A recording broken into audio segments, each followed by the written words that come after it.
Hello everyone. Thank you for joining me, Julie from Who Gives a Cluck, and this is little Ruby who's been with me for nearly 3 years now.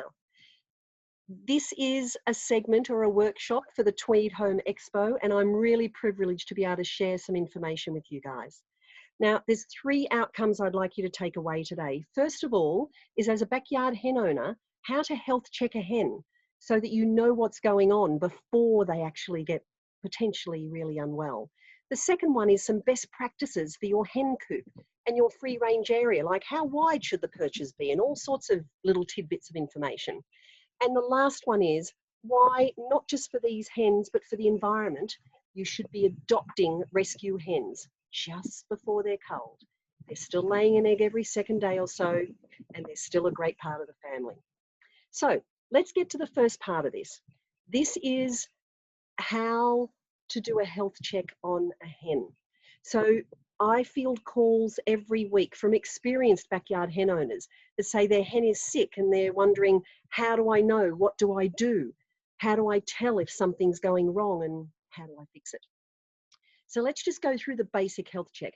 This is what I do with every hen when I conduct a rescue, when I rescue free range or battery caged hens. And the ones that don't pass the health check come back with me to stay in the hospital. So Ruby is my model today, aren't you, Ruby? So here's what we do, top to bottom checks, all right? So the first thing is, now you're going to be a good girl, Ruby, is you're looking at their eyes. Are their eyes clear?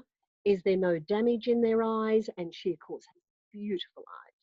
Then you're looking at the nose. Is the nose blocked? Does it need a clean out? Which it could do. That's not something to be deterred about.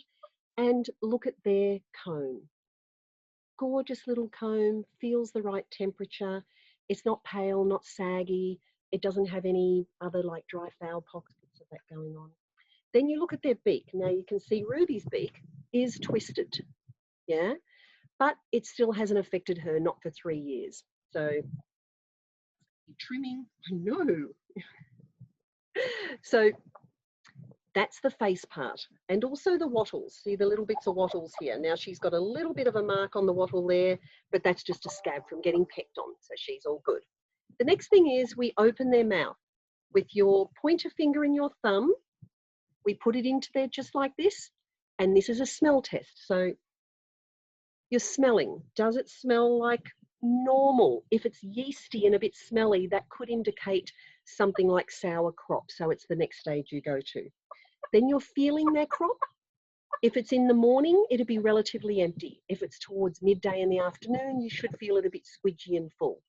So typically for a healthy hen, fuller by the end of the day, empty by the morning. If it's full in the evening and full in the morning, then you need to be looking a little bit further what's wrong with your hen girl. Yeah. Now the next thing is I can show her beautiful fluffy bum because it's a beautiful fluffy bum. But you do check around the vent and you look for any diarrhea. That doesn't have to be a bad thing. Hens will get that from time to time. But again, it's a smell test.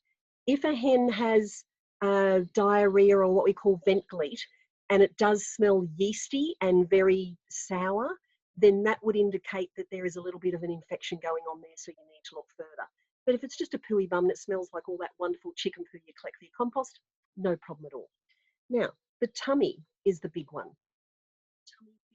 That's between the legs towards the back should feel relatively normal. Now, this is the most important one because most hens that I've had experience with, especially the commercial ISA browns, Lohman browns, the way that they are going to pass on and leave us is through egg-related colonitis.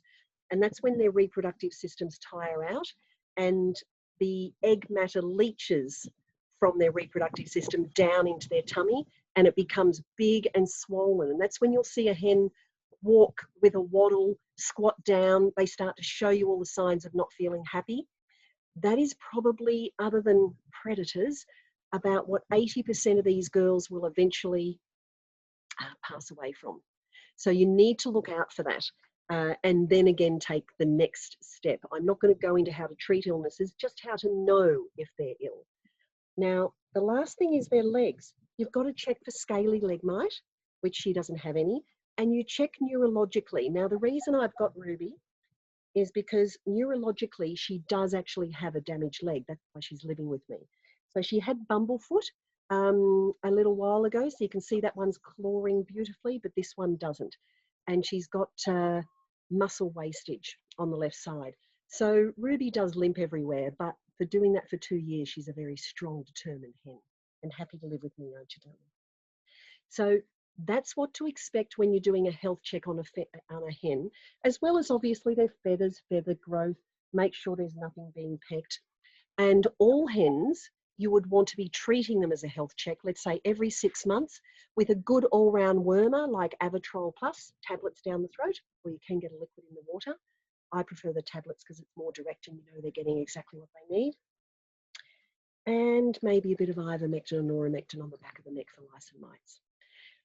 A little bit of a tip overview. I do have some PDF presentations that'll give you all that detail, but do keep your eye on your hens. You're looking for signs of them not coming out early in the morning with the rest of them, going in too early in the afternoon, not running to the food, they're hiding away from you. That's all indicators that they're not feeling well, because a hen, because they're predated upon, aren't you?